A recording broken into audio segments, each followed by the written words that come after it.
Vamos falar de eleições agora. Bruno Soler, analista da Big Data, aqui comigo. Bruno, boa semana, bom dia. Bom dia, Lívia. Tudo bem? Tudo bem, e você? Tudo jóia. Vamos falar das redes sociais, o peso delas agora nas eleições, porque elas ganharam ainda mais importância durante o período eleitoral. Antes, a campanha dos candidatos, muito antes, né, Bruno? Sim. Se concentrava nas ruas, no rádio, na televisão, mas agora a internet tem um papel maior nesse período de eleições e é por isso que o Bruno está aqui, para falar um pouquinho sobre o peso dessas redes sociais nesse momento tão importante da democracia no Brasil. É verdade, Lívia. Na verdade, as redes sociais estão na nossa vida, Sim. né? A gente, para qualquer coisa, seja para consumir esporte, consumir notícia, seja para, às vezes, para se conectar com as pessoas. Então, as redes sociais hoje são uma ferramenta que estão aí no dia a dia e quem sabe utilizá-la bem para a política acaba tendo vantagem, né? É bem verdade, a gente tem que deixar sempre muito claro uma coisa: não adianta só ter a rede social, só ela não quer dizer muita coisa. Você precisa saber utilizá-la, precisa saber significar algo nessa rede, né? A gente vê que mesmo num tempo de era digital, como nós estamos aqui e discutindo redes, você tem, por exemplo, hoje liderando campanhas em cidades importantes do Brasil, como, por exemplo, Belo Horizonte. As pesquisas de opinião apontam o Mauro Tramonte, que é um apresentador do programa Balanço Geral da Rede Record, liderando as pesquisas de intenção de voto, muito à frente dos demais candidatos, né? Aqui em São Paulo, a gente está tendo muita discussão a respeito das redes sociais, principalmente por uma figura que é o Pablo Marçal, né? Porque ele se torna conhecido da população a partir das redes sociais, ele começa a ter contato com a população a partir das redes sociais e isso vai fazendo com que ele vá galgando espaço, e depois que a TV entra e que ele começa a ser mais conhecido da grande massa, as redes sociais dele são, inclusive, impulsionadas, né? As pessoas começam a consumir conteúdos dele antigo e isso vai fazendo com que ele vá gerando ainda mais engajamento nas redes. Uma coisa que é muito interessante, a gente pegar a última pesquisa da Datafolha, por exemplo, mostra o Pablo Marçal tendo uma votação entre os jovens, principalmente da periferia, pardos, com ensino médio completo, crescendo demais. Ele lidera nessas camadas da sociedade. E daí tem uma coisa que a gente precisa sempre observar. Esse jovem da periferia, o que ele consome basicamente nas redes sociais? Ele consome muito essa coisa da ostentação, do cara que deu certo. Você pega, por exemplo, alguns influenciadores tipo Buzeira, que foi aquele rapaz que deu o colar para o Neymar, né? Mais de 2 milhões de reais, etc. Esse rapaz tem 12 milhões de seguidores nas redes sociais e quem que segue? São os jovens de periferia que pensam nessa coisa de tentar alcançar o sucesso com mais facilidade do que a vida os propõe hoje, né? E o Pablo Marçal vende um pouco isso para as pessoas, vende essa esperança para esses jovens, ele é real para esses jovens. E isso tem feito com que ele cresça, além da questão só de posicionamento político, do bolsonarismo. Ele tem conseguido hoje amealhar um eleitorado diferente em função das redes sociais, principalmente. Vamos ouvir a Amanda Klein e o Cristiano Beraldo sobre isso, porque, Amanda, é preciso hoje ter as redes sociais, porque não dá para deixar de fazer campanha hoje pela internet, o Bruno falou sobre isso, saber usá-las e dentro das regras eleitorais.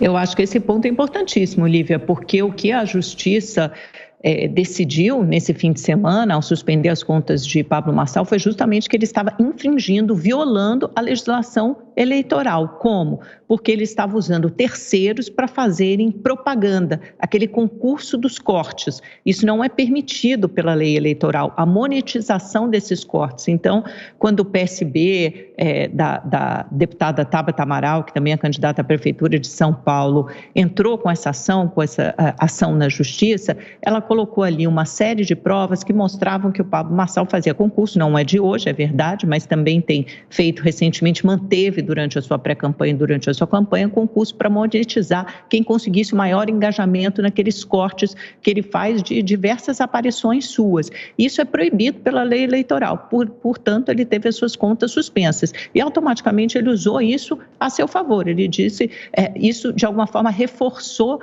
aquela narrativa que ele já usa de que é o candidato antissistema e antipolítico e que ele foi engolido, está sendo emparedado ali pelo sistema. O que não é verdade, ele simplesmente está infringindo a lei e ele teve uma punição de acordo com a lei que ele está infringindo. Não só essa de fazer uma propaganda ilegal na internet, mas de abuso de poder econômico e possivelmente de caixa 2, porque esses recursos muitas vezes que você usa para monetizar essas pessoas não estão sendo declarados nas suas contas de campanha. Então tem uma série de infrações previstas em lei e o juiz julgou dessa forma. Agora, o que é interessante é que ele conseguiu fazer contas alternativas, isso não estava proibido, ele fez uma conta alternativa, já tem, eu olhei agora, 2,7 milhões de seguidores, sendo que ele tinha 3 milhões antes das contas suspensas, já alcançou 2,7 milhões em 2 dias, o que é absolutamente surpreendente.